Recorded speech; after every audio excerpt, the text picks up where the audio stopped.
네, 시청자 여러분 안녕하십니까? 또 우리 자유민주주의를 사랑하는 애국 시민 여러분 안녕하십니까? 이곳 하와이에서 인사를 드리게 됐습니다. I Institute, New Institute라고 NI죠.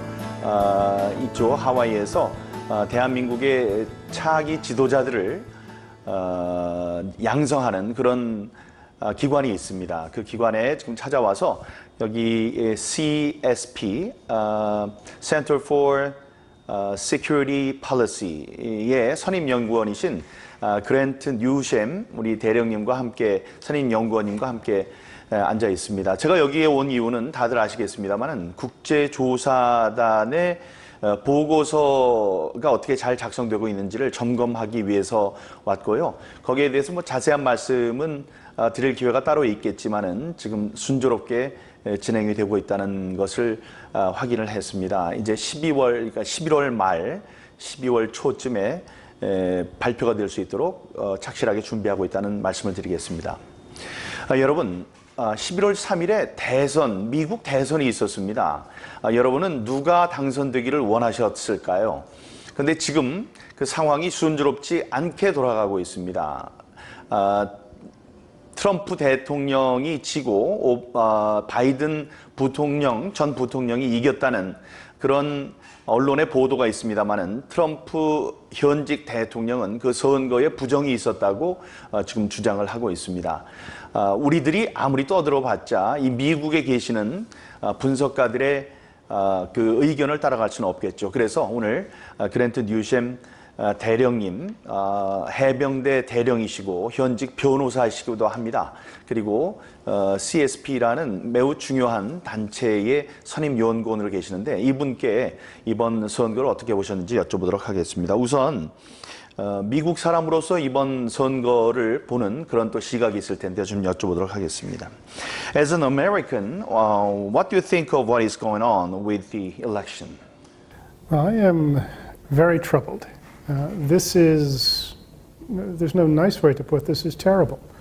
The whole basis of U.S. society, this consensual democracy that we have, is the idea that an election is free, fair, and honest. And that's really what keeps the country together. Yes, everybody supports their own candidate, and sometimes they win, sometimes they lose, but power transfers fairly, and people then have another chance to win another election. So when you get this kind of suspicion over an election and the kind of animosity that it creates, it potentially it shakes the American society, it shakes the country to its core. I think one cannot overestimate or overstate just how important an election is. And so I am probably as worried as I've ever been, and we'll see how that goes. 네, 저도 궁금해서 이 인터뷰가 있기 전에 그랜트 뉴셈이랑 이야기를 할 수 있는 기회가 있었는데요. 어저께 한 24시간 전입니다. 그때 그랜트 뉴셈 대령께서는 그런 말씀을 하셨어요. 만약에 자기가 어른이 아니었다면 울고 싶었다. 그런 이야기를 할 정도로 이제 충격을 받은 것으로 생각이 되는데요. 거기에 대해서 좀 여쭤보도록 하겠습니다. Were you surprised with what happened? Oddly enough, no. I'm old enough to have some idea of how our elections sometimes are, but really only at the city level, at the local level. What I am surprised is to see the suspicion and the evidence of wrongdoing, of manipulation at the national level. I think I've mentioned before that when I was about 4 years old, I remember when Richard Nixon went against John Kennedy in 1960. And I remember my mother telling me that Nixon, who she had wanted to win, had lost because dead people voted. Mm-hmm. And I remember thinking, when I was little, how could dead people vote? Mm-hmm. And I remember my father actually mentioning the words Cook County, which is the county in Illinois where the key fraud took place, orchestrated by then Mayor Richard Daley. So I knew those two words, dead people voting in Cook County, Illinois. And So I've always had a pretty good sense, and I follow it as I've got older, of what goes on in some of these big cities, particularly Democratic run, and the kind of shenanigans, the kind of sort of bad things that go on when there's an election. I think in some of these places, the reputation has always been, how many votes is a candidate going to get? Well, ask the mayor, ask the ward boss. So there's really a pretty fair degree of cynicism that some of us have about how elections are run in certain big cities. But to see this at a national level, or to see the suspicion of it, this is different. But I wasn't surprised all that much. In fact, when I went to bed on the election night, Mr. Trump had a big lead in the so-called battlegrounds, or the swing states, Michigan, Wisconsin, North Carolina, Georgia as well, Pennsylvania, but those in particular. And I thought, well, when I looked at that, actually, I looked at the numbers, I looked at the percentage, and even though he was up by like 600,000 or 700,000 votes, I think it was in Wisconsin, I remember thinking, when I wake up, it's going to be different. And sure, so when I woke up, I was, you always hope, but I wasn't all that surprised. Maybe that's a function of being as old as I am. 그 대답이 놀랍네요. 그러니까 놀라지 않았다는 겁니다.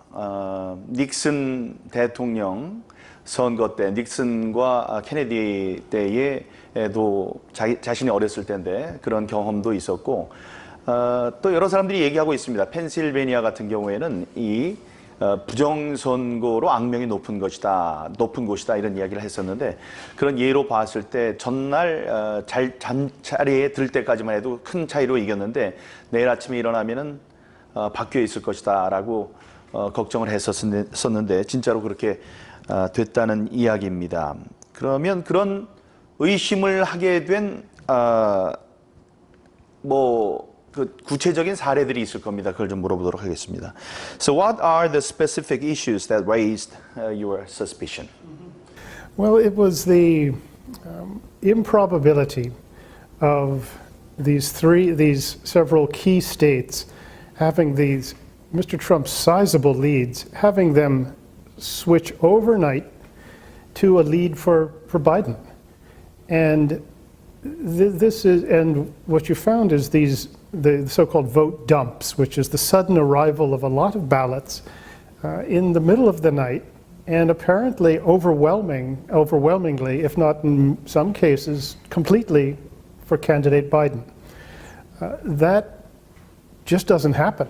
I think one fellow who's done some of the math, he reckons it's about a 1 in 53 million chance that you would actually have this happen the way it did. So that's, of course, suspicious. And it almost seems as if the people who were doing it were waiting to see how many votes they needed. So that alone is concerning. And it's just, you knew it was coming. And it doesn't make sense. Things like in Wisconsin, where you have these incredibly high voting rates.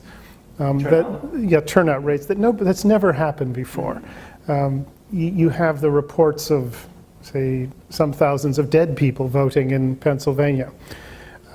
The accounts of poll watchers, say particularly Republican polling officials, not being allowed to observe counting. And this is on video of them being denied entry, not being allowed to get close enough to actually observe what is going on. You had some evidence of also electronic manipulation as well, which has come up. So you put all these together and it just leaves you with unfortunately, sort of a very sinking feeling in your stomach, that you hoped against hope that, well, this was going to be, an election with, a minimum of this sort of thing. But to see this happen, it gets I must say as an American, it's just incredibly disappointing. And one thing that was also suspicious is Mr. Trump took Florida. He won in Florida he did very well, and he wasn't supposed to do that. And this was early on, the announcement was made.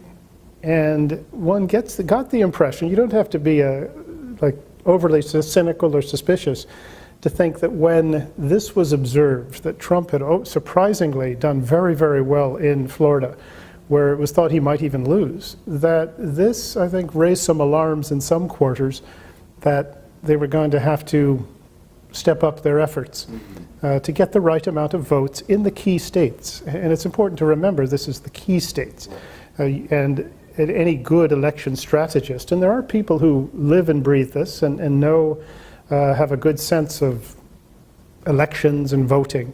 And they have it down to a science, pretty close to a science, it's maybe a little bit art, of where the key districts in the key states are going to be. So that's really what you focus on.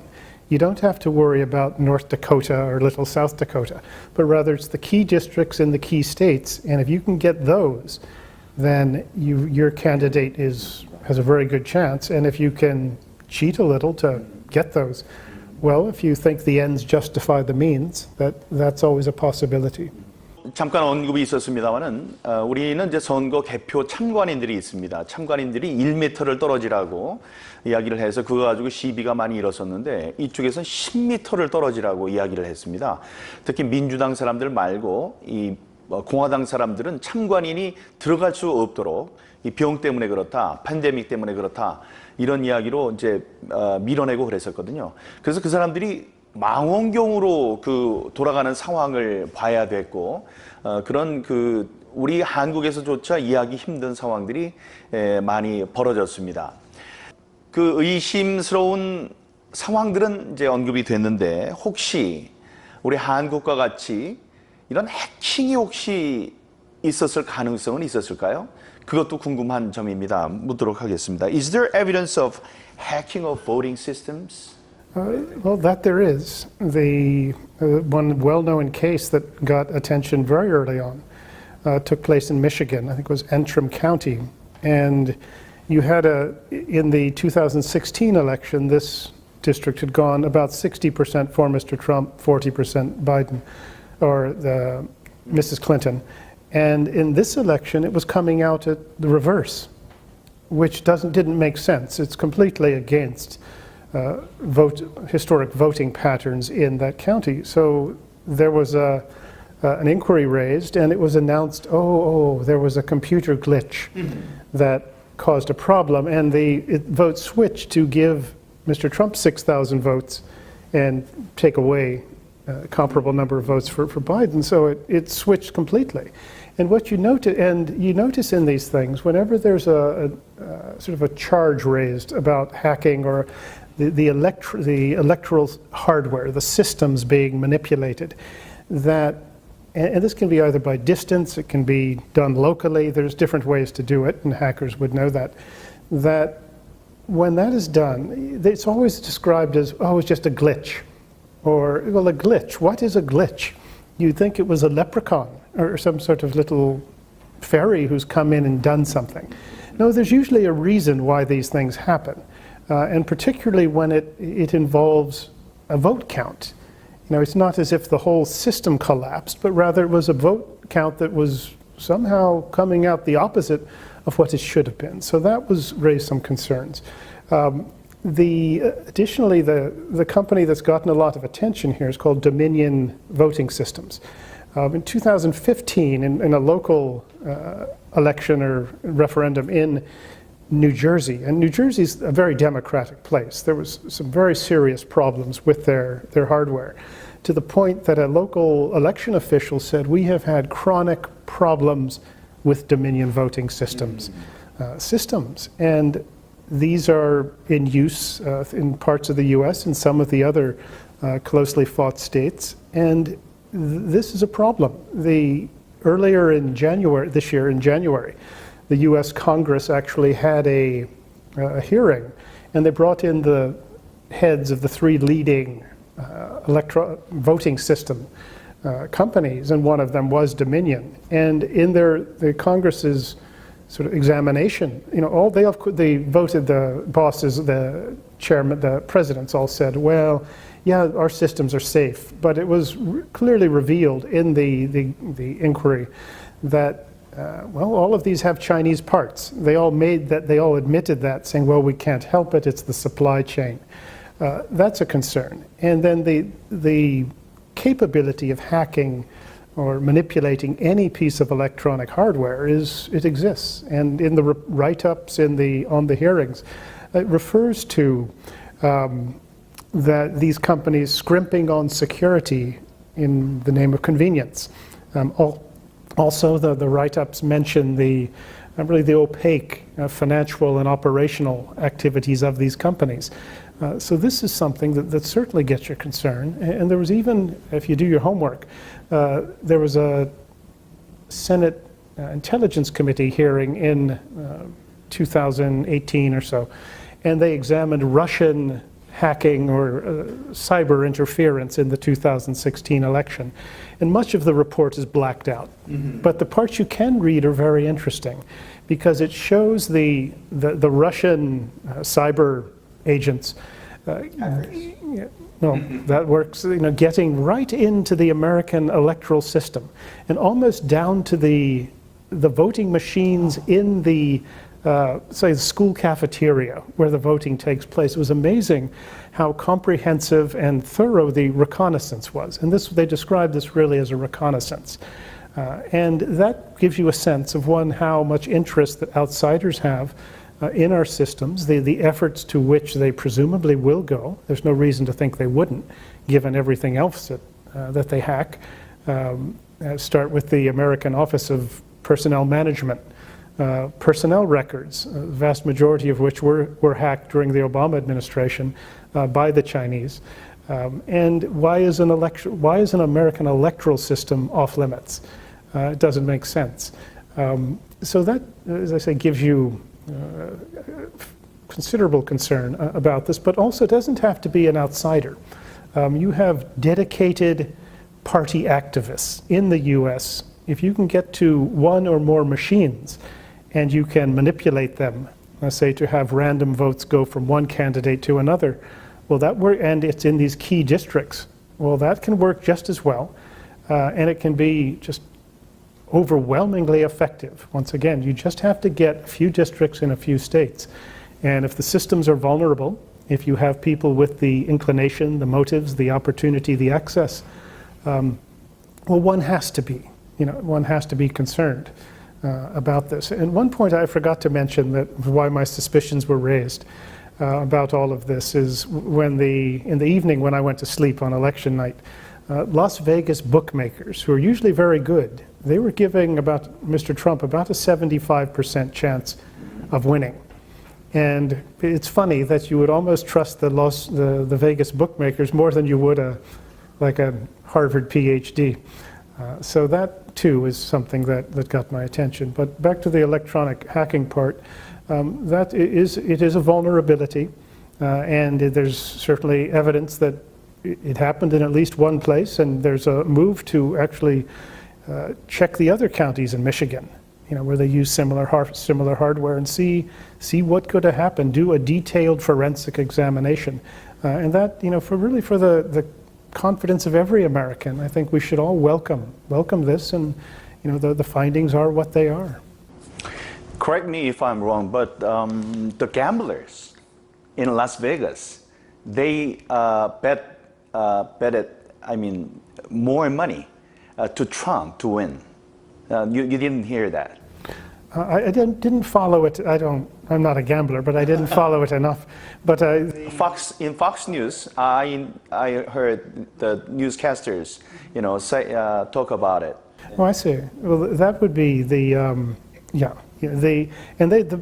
odds change as the election goes on. Right. So as the results had come in, it was looking pretty good for Mr. Trump, and these are people who put their money on the line, and so that was but I still wasn't all that surprised when I woke up.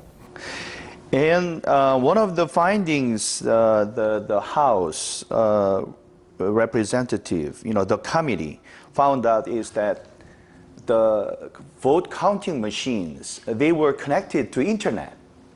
They accepted. They say that it was a surprise to find that the presence of those voting systems, counting systems, they admit that these machines are connected to internet. So. That makes sense. It's believable. And one of the the excuses that you hear to say that election fraud couldn't have happened is the idea that the American system is so decentralized. Say, unlike the Korean electoral network, where it's a main server that connects to every polling stations. The idea is that, well, in America is so complex that it's not connected to, there's not one thing, that therefore there couldn't be a problem.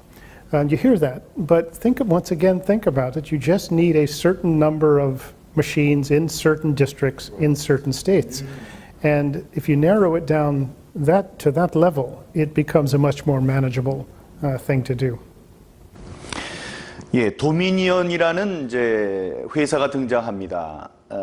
이 개표기를 만드는 회사인데 지금 들으셨습니다만은 인터넷과 연결이 돼 있다는 사실이 이제 드러났고 중국제 부품을 아주 많이 쓰고 있다 이렇게 얘기를 했습니다. 그 청문회에 세 회사의 대표들이 초청이 됐었는데 이제 하원 조사위원회에서 증언한 내용들이 나와 있고 제 페이스북에도 그걸 소개한 것이 있으니까 참고해 주시기 바랍니다. 이 미국에 왔더니 미국도 이 공화당에 있는 사람들은 언론이 모두 민주당 쪽이다라고 불평들을 하고 있었습니다.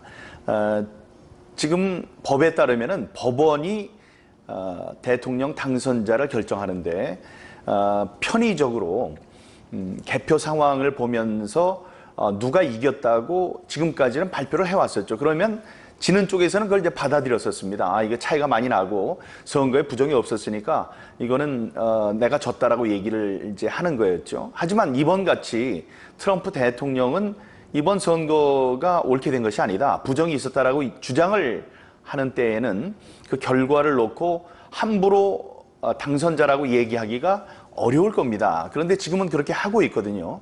거기에 대해서 어떻게 생각하는지 한번 물어보도록 하겠습니다. How has the media's performance been in covering the election? In our American school system, you get an A for very good, you get an F for failing. I'd have to give them an F. And partly I'm old enough to remember when reporters were interested in digging into a story, and that they thought that the idea of digging up the information, presenting it to the reader, letting the reader decide was their role. But unfortunately, and it's been going on for a while, but since Mr. Trump was elected, the media has cast away any sense of impartiality. And that's unfortunate. And they've even admitted this. You have some prominent reporters and media personalities, and they've said, we cannot be objective anymore because Trump is so evil. And this is demoralizing. You often had the feeling reading the Washington Post and the New York Times coverage of the Trump administration that you had a choice between Pravda and Izvestia during the Soviet Union day. Those were the two main Russian papers. It was that bad. And the coverage of Mr. Trump and his administration has been just unrelentingly negative. And what you find is that the media has really, almost without exception, been unwilling to examine the suspicions, the allegations, the evidence that have been raised of problems with this election. In fact, quite the opposite. They have actually refused to cover it. They've effectively censored people who have tried to raise these issues. They showed no curiosity at all. It's like the Wizard of Oz. Don't look behind this curtain. There's nothing to see here. And this is, to me, it's almost heartbreaking as an American, because an aggressive, inquisitive press is what keeps a government honest. And I would say the same thing if this was all reversed. Suppose it was Mr. Biden who was claiming wrongdoing and he had presented similar evidence. I would just say, look, we have got to get to the bottom of this. The press has got to dig into it, but they have shown just a complete lack of curiosity. And it's not laziness, I think it is willful, unfortunately. And that is something that it will kill a democracy. If the press sees itself as partisan, as having an interest in presenting and advocating a particular political line rather than keeping the public informed. But that has been just a huge problem with this election and previous elections, is the unwillingness to dig in objectively into what's happened. And so where you can have people who've raised all of this, all these issues, these problems, and you have documentary evidence, you have video evidence of it, you have sworn affidavits that have come up as well by a number of people. And the penalty in America for making a sworn affidavit is that isn't true, is you go to jail. And yet the press will not follow this. In fact, the couple of just sort of one well-known instance was just the other day when a Fox News presenter has been pretty good in the past, he cut off one of Mr. Trump's spokeswomen who was just explaining what had happened and what they thought had happened. And he cut it off, very brusque. It reminded you, it could have been Saddam Hussein's PR man just cutting it off. And watch that, it's not how America is supposed to work. So you can see what I think about the media. And as I say, I grew up knowing a lot of old school reporters. And the difference between an old school reporter and today's reporters, unfortunately today, is they're not the same species. Today's is really a flack for whatever party they support. And back in the old days, boy, they would go after their friends just as much as their enemies. 올바로 보도를 할 수도 있고 잘 못할 수도 있겠죠. 그런데 그것이 자기가 게을러서 그런 것이라면은 뭐 이해를 할 수 있다 이겁니다. 하지만은 고의가 있다. 이렇게 고의를 갖고 진실을 외면하게 되면은 민주주의는 죽습니다. 지금 전직 기자로서 제가 우리 대한민국의 미디어 상황을 잘 알고 있는데 이쪽에 이제 민주당에 경도된 주요 언론의 행태를 또 듣고 보니 공감도 되고 같이 이제 우려를 하게 됩니다. 지금 우리 트럼프 대통령의 대변인이 이번 선거에 잘못된 것에 대해서 이런 것을 하고 있다라고 생방송에 나가는데 그것도 다른 곳이 아닌 팍스뉴스의 부사장입니다. 카부토라는 사람이 갑자기 부사장이나 되니까 그럴 권한이 있다고 생각을 했겠죠. 방송을 끊으면서 일방적인 주장이다. 뭐 이렇게 이야기를 한 것을 지금 얘기로 들었습니다. 옛날에 어렸을 때 봤던 기자들을 잘 아는 상태에서 옛날 기자들과 지금 기자들은 서로 종족이 다른 것 같다. 이런 이야기까지 들었습니다. 잠깐 언급이 됐습니다만은 바이든은 자기가 이제 당선이 됐다고 이야기를 하고 트럼프 대통령 정부에 대해서 권력을 이양하라고 이야기를 하고 있습니다. 권력인수위원회에 이양을 하라고 하고 있는데 지금 이제 거부를 하는 상황이 벌어졌죠. 이 시스템이 어떻게 되는지가 궁금합니다. 거기에 대해서 한번 질문하도록 하겠습니다. Biden has declared victory, but that's not how the U.S. system works, is it? No, unless we become Bolivia or Guatemala overnight, it's not. The media does not decide who the president is, and a candidate does not decide if he's president, which it does in banana republics. But what this would be equivalent to is suppose you had a boxing match. It was very hard fought. It was close. But the bell had rung. The last round was finished. And both candidates were breathing. And then both boxers were sort of catching their breath. And then one of them and his handlers, his trainer and his manager, they just run up to the microphone, say, "We won. It's ours." And you had the reporters for like Boxing World and Pugilist, of America. You had them, and they're in the front row, and they run up to, and they say, "Great match, you won, you're the champ," and they hold his hand up. And nobody has thought of asking the referees what they thought, either the referee or the judges. And that's what's happened. And I've never seen this happen. I can hardly believe it. Because normally what you have is the results come in and it's pretty clear one side's going to win or isn't. And at some point the other side says, okay, it was we lost. The game's over. And the other side says, now I'm president. And everyone sort of knows that's how it works. And then, however, you have to have formal certification by the senior official of each state to say the election was fair, the results are accurate, and they're official. And then after that, there's the electors from each state go to meet. In Washington? I don't know where they actually meet, to be honest, I don't know.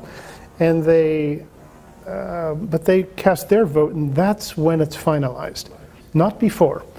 And additionally, you will sometimes get a presidential race where it's so close, or there's been some problem, that one of the candidates says, no, I do not concede, I don't recognize this, and he will file legal challenges in each state or certain states where he thinks there were particular problems. And eventually these challenges can go all the way to the Supreme Court for decision. And that happens. In fact, it happened 20 years ago, which the media is not talking about, the commentators are not talking about it, at least most of them. And this was the election between George Bush and Al Gore. It was so close, and Florida was the key state that it looked like Bush was going to win, but it was so close that Al Gore, the Democrat, did not concede. He challenged it for 37 days, and he had his lawyers, he had his people push particular specific challenges in certain districts in Florida, but only the ones where he thought the Democrats were likely to get more votes. And it wasn't, because that's what they were trying to do, was to just get enough Democratic votes, not to have a full recount. But this was 37, eventually he lost, and it went all the way to the Supreme Court. And during this, the Democrat operatives were in fact sort of laughing whenever they could sort of get a ballot for Bush rejected, and particularly military absentee ballots. So you can imagine as a Marine what I was thinking to see people laughing at having disenfranchised or canceled out the ballot of a service person. I don't care who they vote for. That left me with a bad taste. But the point was that for 37 days, America didn't know who its president was. So here you have Biden and the media and the Democratic establishment all having rushed into the middle of the boxing ring, declared they are president, and they have no basis for saying that. There's no legal basis for saying that, or even a factual one. And that is, it's how our system doesn't work that way. And sometimes there are challenges, and sometimes these have to get worked out. But they have to be done fairly and thoroughly, or else half the population is going to think, man, we were cheated. And you don't want that kind of resentment festering in the United States. You can do it in some other country if you want, but not in America. So for all of the pressure that's being put on Mr. Trump to concede, that keep in mind that he doesn't have to, and the last time the Democrats thought they had a chance of challenging an election, they did for 37 days. Mm-hmm. And that needs to be really to be kept in mind. But what you're seeing is effectively a psychological operation at work. It's not as if the Democratic Party just sort of woke up the other day and said, if we declare victory, that's a good thing to do. This was planned out, I'm sure. And the idea is to present what seems like a psychological fait accompli, where you'll find that the Americans, so many of them are just so tired of this last 4 years of constant attack on Mr. Trump, constant supposed scandals that have been put forward and never seem to amount to anything. They're just tired of being yelled at and harassed. And the idea is, well, if the Democrats make this last push, that everyone will just give up and concede, or just they don't want to challenge it. But in their case, I think Mr. Trump's pretty tough. Right. He's done things no other president has done, no other Republican has done, and doesn't seem like he's inclined to concede. And just if it was all reversed, I would not want the Democrat candidate to concede, because I want to see this done fairly. I want it to see played by the rules, and not to have, what happens in a third world country where whoever is closest to the microphone and has the guns and etc. and is aggressive enough, they can declare themselves president. It's not what should happen to us. 예, 권투를 하던 사람들이 전부 다 마지막 라운드가 끝난 다음에 자기가 이겼다고 소리를 지르고 옆에 있던 세컨드들이 나와서 우리 선수가 이겼다고 하는 상황은 있을 수 없습니다. 다음에 보고 있던 기자들이 누가 이겼다라고 얘기하는 것도 미국의 시스템이 아닙니다. 미국에서는 아직 그 주에서 그 선거가 다 끝나지 않은 주가 있고요. 선거가 끝났더라도 트럼프 대통령이 부정선거에 조짐이 있다고 해서 지금 소송을 제기한 곳이 있습니다. 그것은 소송이 제기되고 혹은 대법원까지 가서 결정이 난 다음에 그러면 그 주 정부에 할당된 투표인들이 있습니다. 그 투표인들이 뭐 주에 따라서 20명, 50명이 넘는 것도 있고요. 6명이 되는 것도 있고 그런 곳에서 그 투표인단을 뽑아서 제가 알기로는 워싱턴에서 합니다. 워싱턴에 모여서 자기가 누구를 찍으라고 그러니까 공화당이냐 민주당이냐를 자기가 이제 찍게 된 거기서 이긴 그 후보에 대해서 투표를 하게 됩니다. 그래야지 완결이 되는 겁니다. 누가 다음에 차기 대통령이 되는지를 결정할 수 있게 되는 거죠. 지금은 만약에 바이든이 이겼고 트럼프가 졌다고 이야기를 하면은 되는 거예요. 깨끗한 겁니다. 하지만 지금은 그렇지 않다고 많은 주에 소송을 제기하고 있습니다. 우리 정부에 대해서도 한마디 하겠습니다. 아직은 결정된 게 없습니다. 아직은 그 어느 쪽도 다 자기네들이 이겼다고 주장을 해도 되는 기간입니다. 하필이면 이 기간에 대통령께서 바이든에게 함께 갑시다 뭐 이런 축하하는 인사를 보낸 것은 섣부른 감이 없지 않다 이런 얘기를 드리는 겁니다. 하태경 의원이 또 얘기하더군요. 제가 여기 미 대선에 부정이 있었다고 이야기를 한 것을 보고 저를 출당해야 한다고 했습니다. 출당. 국제적 망신이라고 그랬고 아니 미국에서 미국 대통령이 현직 대통령이 부정이 있었다고 그러고 지금 소송을 제기하는데 거기에 대해서 제가 부정이 있었다고 얘기하는 걸 보고 국제적 망신이라고 합니까? 4.15 총선에 대해서는 아무 말도 안 하던 사람이 그건 잘못된 겁니다. 지금 아직 결정되지 않았고 대통령조차도 이야기를 하지 않고 이의를 제기하고 있기 때문에 지금 선거는 끝난 것이 아니다. It ain't over till it's over 라고 펜스 부통령이 이야기를 했습니다. 지금 뭐 여러 가지 얘기 나옵니다. 뭐 멜라니아 부인이 트럼프 대통령에 대해서 받아들이라고 한다고 그게 아니면은 이혼까지 생각한다고 이런 거 전부 다 낭설입니다. 예, 유언비어니까 확실히 이제 알아두시면 되겠고요. 트럼프 대통령은 성격이 보통 사람이 아닙니다. 이 공화당 사람으로는 투사고 다음에 이제 돈도 있고요. 다음에 현직 대통령이라는 이점이 있기 때문에 이 소송을 끝까지 밀고 나갈 그런 능력과 정신 상태가 돼 있는 사람이다.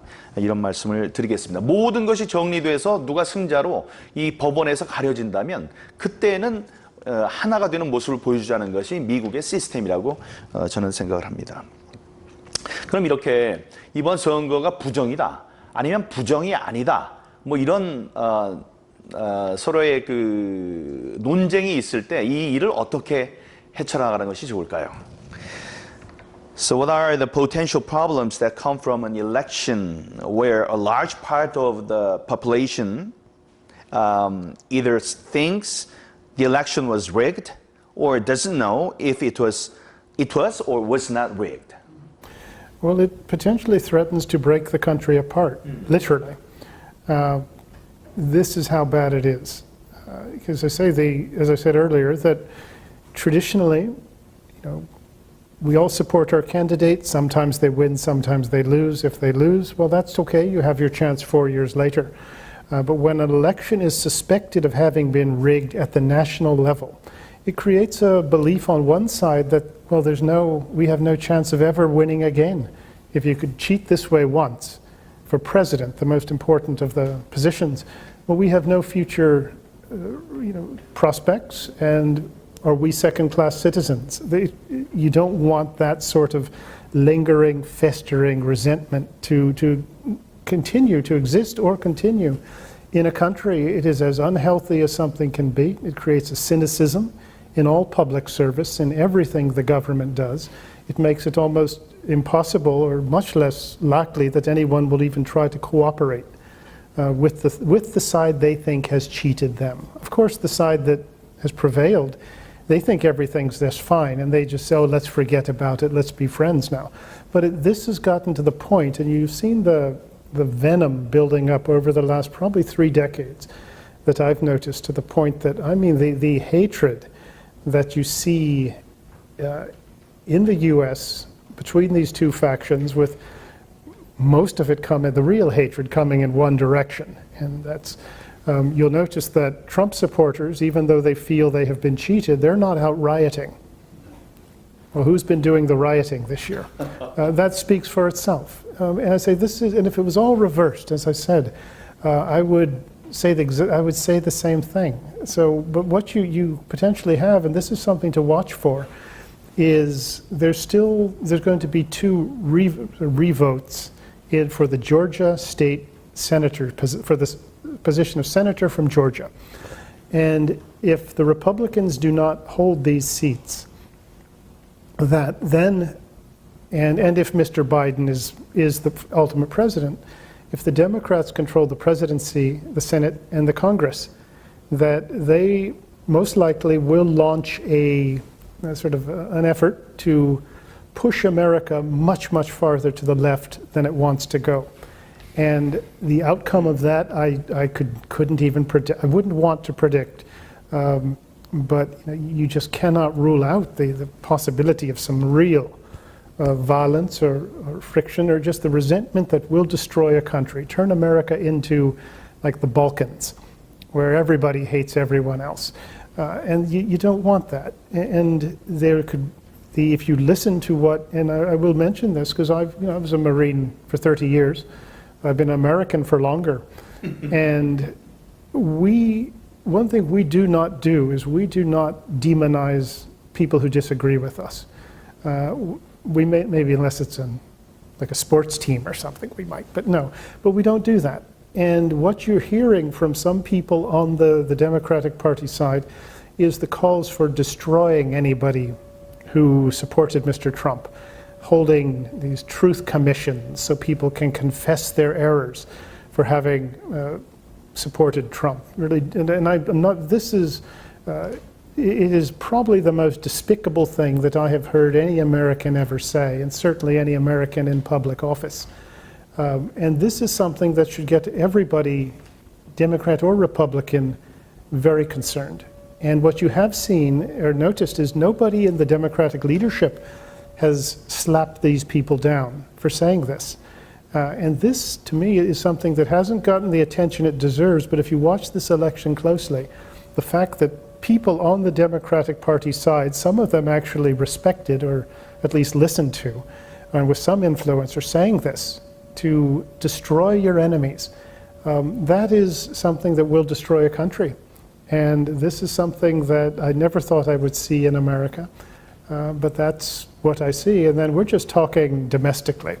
There's, of course, the overseas angle where you have other countries, China, Russia, Iran, sees America so chaotic and fighting with itself that, well, they may see an opportunity to rearrange some geography.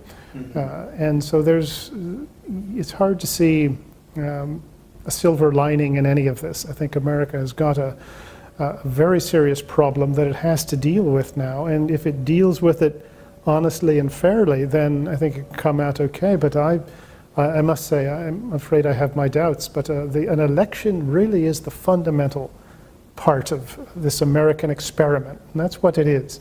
So I will stress this, that if it was Republicans, if it was all reversed, I'd say the exact same thing. But one thing I maybe should point out for then you can maybe edit it as necessary, is that to help understand what's happened in America in terms of the sort of if it happened, and there is evidence of it, the election fraud, the manipulation.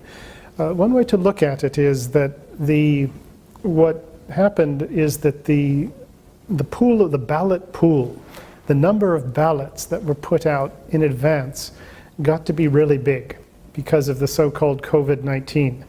That you heard particularly the Democrats saying, well, it has to be vote by mail, it's too dangerous to go into the polling places, so let's mail ballots out to everybody.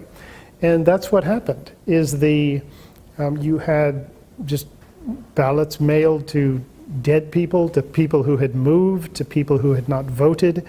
Just this huge number of ballots went out early.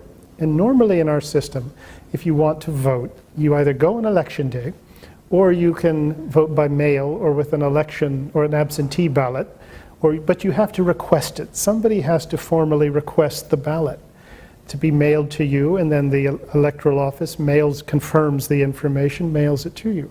But here you had states just mailing out ballots, as I said, unsolicited to everybody. That's it, unsolicited ballots. So you've got the pool really big.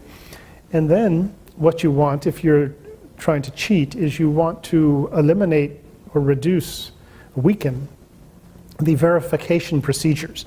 Because normally you have to sign it and then verify the signature. And in many states, that has been, some of the important states, that's not required. So you could actually compare the two signatures. And so what does that do to people's confidence in the election? So you've got a lot of votes, you've reduced the verification requirements, and then you are allowing the so-called ballot harvesting, which is people to go around and collect ballots from people, say people who otherwise would not have voted, and say, hey, vote for this guy, give me your ballot, and I'll drop it off for you. You have cases of people in Texas, one of them where some social worker at a sort of a home for developmentally disabled people. Well, she registered for like 140 of these people, got ballots for them, filled them out, and did what they did. So you have, and then you have laws changes. You apparently have the parts of the Postal Service saying, well, back postmark it. Put the postmark early, or even accept votes without postmarks, accept ballots that have not been verified as the people being alive, or even being the people themselves. And it allows this. You have this large, and then you just have this large number of votes that are available for somebody who wants to use them. And additionally, you've got so many ballots out there that there's a lot of empty ones that you can get your hands on if you want. There's some bit of information that I've read there was something like 450,000 votes or ballots that have come in the key swing states that are only marked for Biden and Harris. No other election, not Senate, not the local sheriff, the tax collector, nothing, just these two. And I think, you don't have to be a complete cynic to say, well, if you're paying somebody to fill out ballots, you're just telling them to fill out for two or for one couple candidates. And it's hard to, you hear these things and it's suspicious, but it's also, I would say, demoralizing. And that's sort of a helpful way to think of, to kind of understand how the system works, because we do have one where it's not just electronic. It's sort of old-fashioned manual ballot rigging, or ballot box stuffing, is you can still do that in America. And last thing, if you really want to see how the mechanics of it, in 1982 there was an election in Illinois for governor between Jim Thompson, the Republican, and Adlai Stevenson, the Democrat. And it was really close. And the vast majority of the closeness came from Chicago. And what happened was that after that election, and everyone knew it was fraud, that there was fraud, but the Democrats didn't get quite enough to win. But there was there was a person in Chicago who was involved in it who didn't get the job they were promised for their participation, so they talked. And the FBI got involved, and there was an extensive investigation. People went to jail, and the report of this is so interesting because it explains the mechanics of election fraud, vote rigging in these big cities. And they're always Democratic run. That's and it's in Chicago. They would almost laugh. Well, this is our tradition. This is how we do things. But that's a very interesting case to study for someone who's really interested in the mechanics of American election fraud. And we used to just say, well, that's Chicago, that's Philadelphia. But when it might have happened on the national level, that really is cause for concern. And so, I sort of laugh a little bit, but I am as troubled as I've ever been in 64 years. So.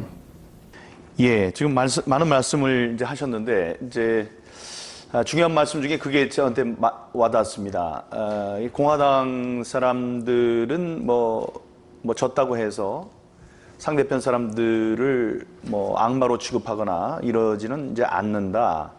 그런데 이번에 바이든은 하나의 미국을 이야기하면서 통합을 이야기하고 있습니다. 그런데 이제 그 중요한 민주당의 고위 인사들, 고위 사람들은, 고위직들은 이제 우리가 적폐청산하듯이 트럼프의 부역한 사람들을 잡아내겠다, 이런 이야기를 하고 있습니다. 근데 이런 이야기는 금기시되어 있는 건데 지금 미국에서 그런 이야기들이 나온다는 이야기를 합니다. 우리는 어떻습니까? 우리 적폐 세력이라는 얘기, 또 부역이라는 얘기를 아무렇지도 않게 하거든요. 우리는 이제 한국 전쟁을 겪어서 그랬는지 모르겠습니다만 수복이 되고 다시 빼앗기고 하는 그런 와중에 반대편에 섰던 사람들을 이제 공격을 하는 그런 이제 전통이 있었죠. 그게 적폐나 부역자라는 이름으로 계속 떠돌고 상대를 공격하는 빌미가 되는 게 굉장히 가슴이 아픕니다.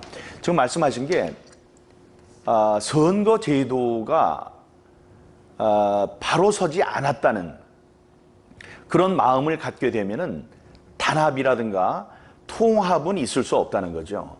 그러니까 이긴 쪽에서야 뭐 우리 친구가 되자 이렇게 할 수 있지만 진 쪽에서는 이렇게 이번에 부정을 저질렀으니까 다음번에도 부정이 있을 것이다, 이런 생각을 하게 되면 우리는 영원히 정권을 잡을 수 없다. 그러면 상대에 대한 그 미움과 반감이 생기게 되는 겁니다. 그거는 하나로 통합할 수 없는 거죠. 그래서 선거제도는 민주주의의 근간이 되는 겁니다.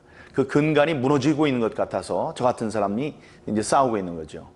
여기 와서 누가 당선되느냐는 저는 중요하지 않습니다. 이 미국에서조차, 이 민주주의의 본산인 미국에서조차 부정선거가 일어났느냐, 그 사태가 중요할 뿐입니다. 그렇다면은 이 굉장히 큰 일이 되기 때문이죠. 미국은 이 법정 투쟁을 통해서 잘못된 일을 바로잡을 수 있는 자정 기능이 충분히 있다고 생각을 하고 있습니다. 그래서 앞으로 길면 뭐 한 달 아니면 앞으로 몇 주간 이제 있게 될 트럼프 대통령의 법정 투쟁을 제가 잘 지켜보고 많이 배워야 될 것 같습니다. 우리 미국이나 전 세계의 그 언론과 눈동자도 다 이건 미국 법정 투쟁에 쏠릴 것으로 그렇게 생각을 하고 있습니다. 그러면 이번 선거의 끝은 어떻게 될까요? 거기에 대해서 질문을 한번 해보겠습니다. What do you foresee as the outcome for this election after all this? I don't know. I don't know.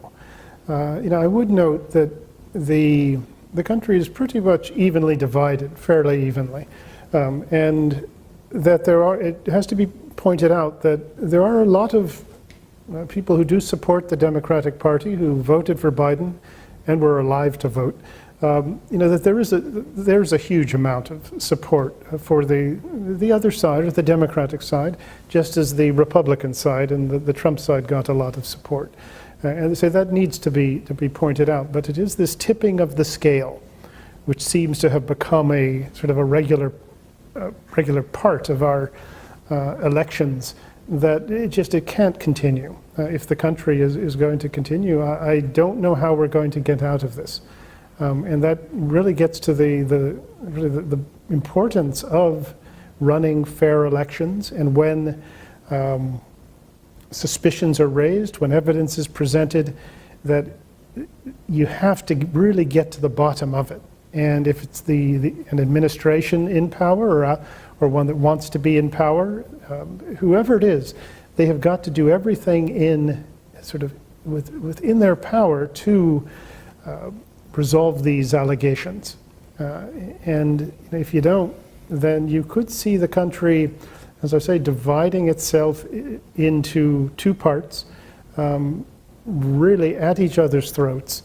And almost, would it break into different parts? I don't know, but you could certainly have parts of the country where people tend to move almost as safety, where they feel more comfortable.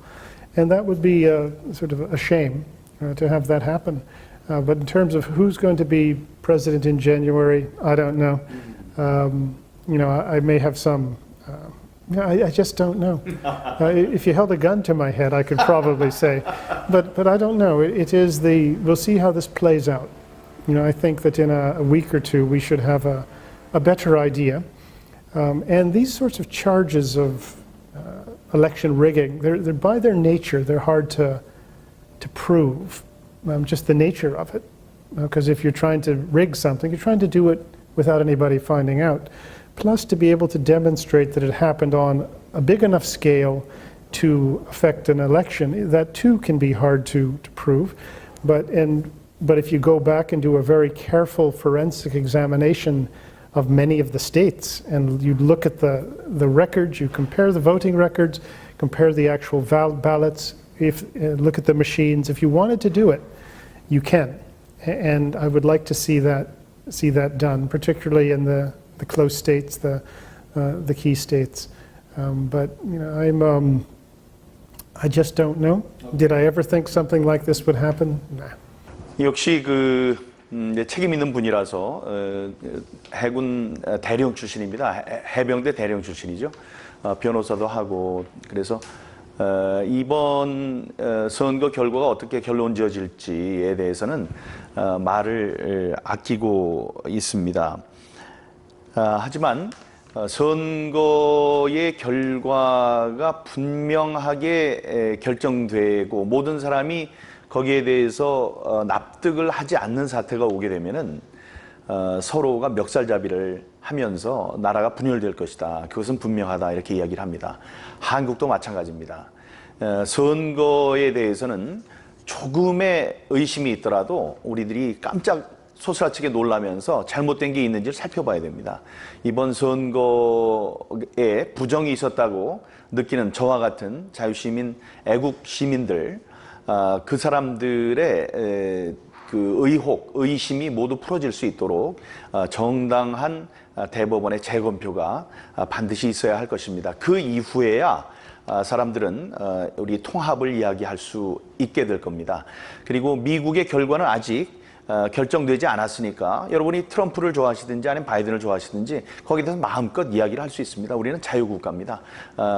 이번에 선거에 부정이 있었는지 안 있었는지는 대법원, 미국 대법원 혹은 법정에서 결정될 것이라는 말씀을 다시 한번 드리겠습니다. 자, 그러면은 우리 뉴셴 대령께서는 선임 연구원께서는 지난 KC 팩에도 참석을 하셨고요. 다음에 한국의 부정선거 양상에 대해서 많은 분들과 인터뷰도 했고 많은 그 자료들을 읽어보신 분입니다. 그래서 한국 사정에 대해서 이번 부정선거에 대해서 많은 지식을 가지고 계신데 유사점이 있는지 한번 여쭤보도록 하겠습니다. You've studied the claims of fraud in the April 15, 2020 South Korean election. Does the U.S. election seem familiar to you? It does. Yeah, that was probably good preparation for this election, as the research that I did into the Korean election. You had some things that really do seem familiar. You had a sort of a surprise result in both cases. In Korea's case, that the ruling the Democratic Party did not expect to get an overwhelming victory, and in the American case, I think the Biden camp did not expect Mr. Trump to do as well as he did. In fact, he did overwhelmingly better than they predicted. In both cases, in the American case, the polls were completely wrong. And there's some questions which raises some doubts about the polls in both America and Korea. actually, if you look at that. So an overwhelming victory, but it came down to so many key districts, or in America's case, states, districts in states, where the outcome just suspiciously shifted to benefit a particular party. That too is similar. And you have statisticians in America and Korea who've looked at this, and these are eminent people who've looked at the statistics of how the votes came about and how they appeared and what the results were. And they say this just could not happen naturally. So in both cases, the statistics are highly problematic. In the Korean case, the administration, the Moon administration, just immediately said, we won, no problems. They dismissed any claims of fraud, said we won. In America's case, you saw how the Biden administration, or the Biden camp, rushed into the middle of the boxing ring and declared their guy president of the United States. And in both cases, anyone who raised an opposition, who said, look, here's some evidence, something strange happened, they were dismissed as crazy, as conspiracy theorists, pushing fake news, and ridiculed and silenced ultimately. And that's what's happened. There's an effort to do that in the United States, unfortunately, just as there was in Korea. And in both cases, the media has not done their job, has not dug into these these incidents, this evidence that's been raised, and it's out there to be examined.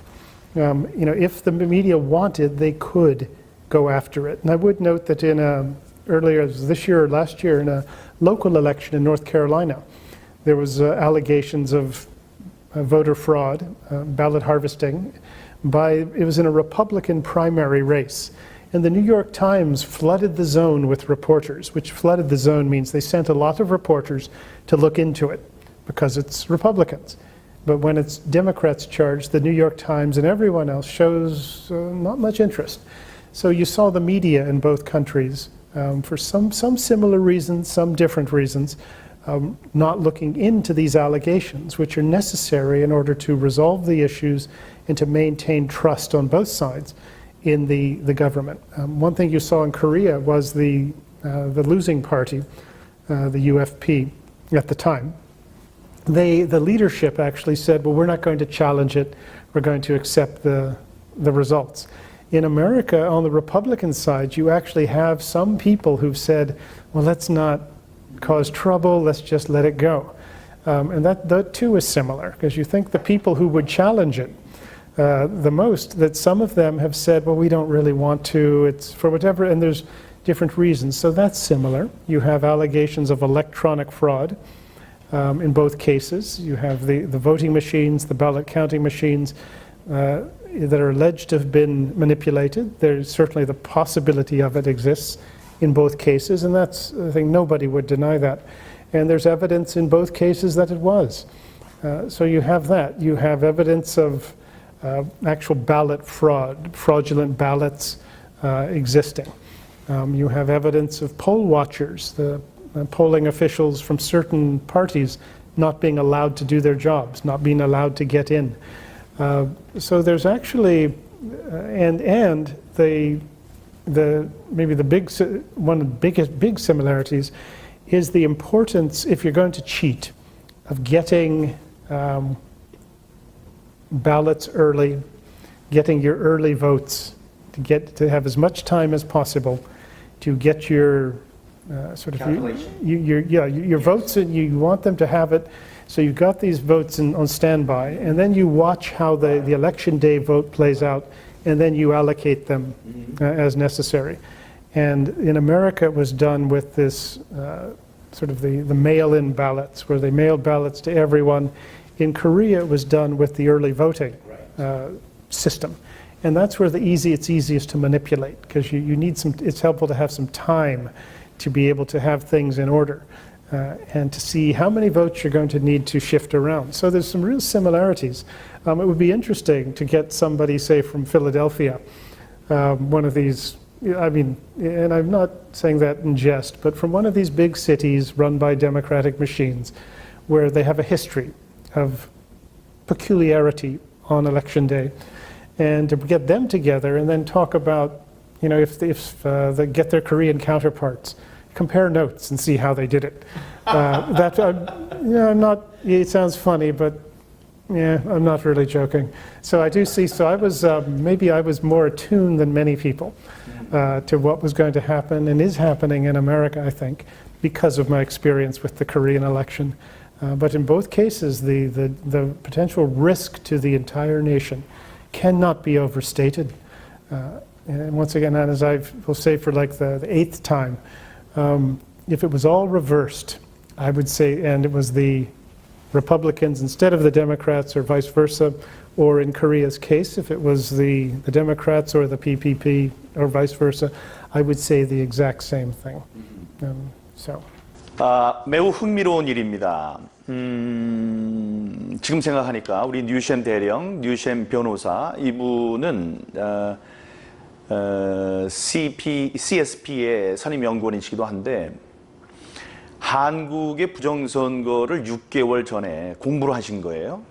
공부를 하시고 여기 와서 지금 대선의 모습을 보았기 때문에 미국 대선의 부정선거 양상을 미국 사람 중에 가장 많이 알고 있는 사람이 아닐까 이렇게 생각합니다. 지금 들으셨죠?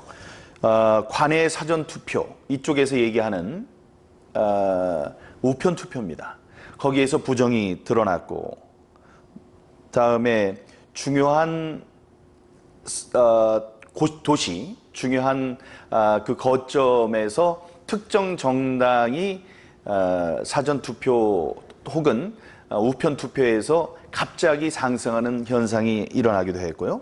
그다음에 통계학자들이 다들 얘기하고 있습니다. 이건 통계학상으로 맞지 않는 얘기다. 제 지역구, 연수 을 지역구에서 관내와 관외 사전투표의 그 비율이 저와 민주당 후보와 정의당 후보 세 사람이 똑같이 100대 39, 100대 39, 100대 39로 나타났습니다. 이게 어떤 확률이라고요? 동전 1000개를 던져서 모두가 앞면이 나올 확률이라고 했습니다. 얼마나 던지면 그렇게 되냐고요? 우주가 생겼을 때부터 그 순간부터 지금까지 던져도 안 된다는 말씀이거든요. 하나님이 하시지 않았으면 조작이다. 이렇게 얘기를 하고 있는데 이곳에서도 통계학자들이 그런 얘기를 하고 있습니다. 다음에 승리의 선언을 빨리 했죠. 섣부르게. 다음에 저 같은 사람을 뭐라고 합니까? 또라이라고 하죠. 음모론이라고 하고. 미국에서 똑같이 얘기를 하고 있습니다. 이게 잘못됐다고 얘기를 하면은 그거를 무시하거나 아니면 바보 같은 얘기를 하라고 이야기를 하고 있고요. 언론의 역할을 보셨을 겁니다. 언론도 차별적으로 대하고 있습니다. 이것은 음모론으로 차치하고 보도도 하지 않고. 다음에 야당의 태도 보셨죠?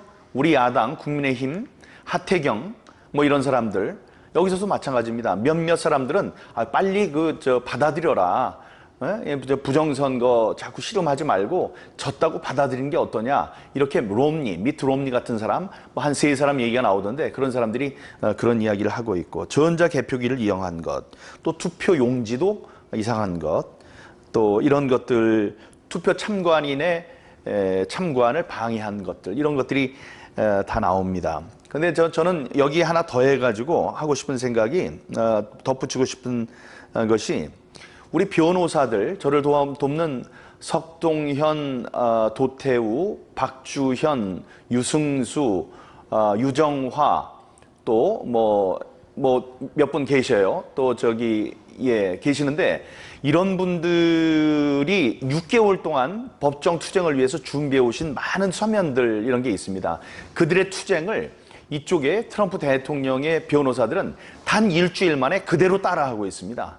그래서 우리가 농담으로 이거 저작권료를 받아야 되겠다 이렇게 얘기를 하고 있는데 그 변호사들의 기민한 움직임이라든가 이런 것도 그들의 노력이 있어야지 이번 부정선거에 대한 의혹이 풀린다는 것도 미국과 한국이 함께 갖고 있는 그런 공통점이 아닐까 싶습니다. 제 입을 통해서 미국에서 부정선거가 있었다. 한국과 미국이 같은 부정선거 의혹에 시달리고 있다. 이런 얘기를 할 때는 좀 의심을 하셨어도 지금 존경하는 우리 그 해병대 대령 하시고 정부에서 지난 30년 동안 해병 생활을 하신 이 훌륭한 미국 시민으로부터 이런 이야기를 들으셨을 때 여러분들은 느끼는 강도가 다를 것이라고 생각을 합니다.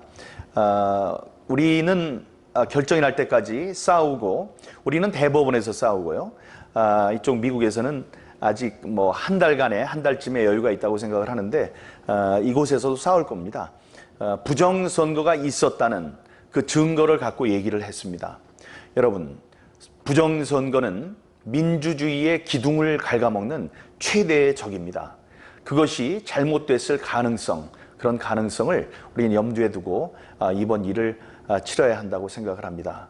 저는 민주주의를 지키는 민주주의 수호재단에 피를 뿌리겠다고 얘기를 했습니다. 그런 노력으로 여기 와서 이렇게 열심히 싸우고 있습니다. 사람들이 조롱하는 것 괜찮습니다.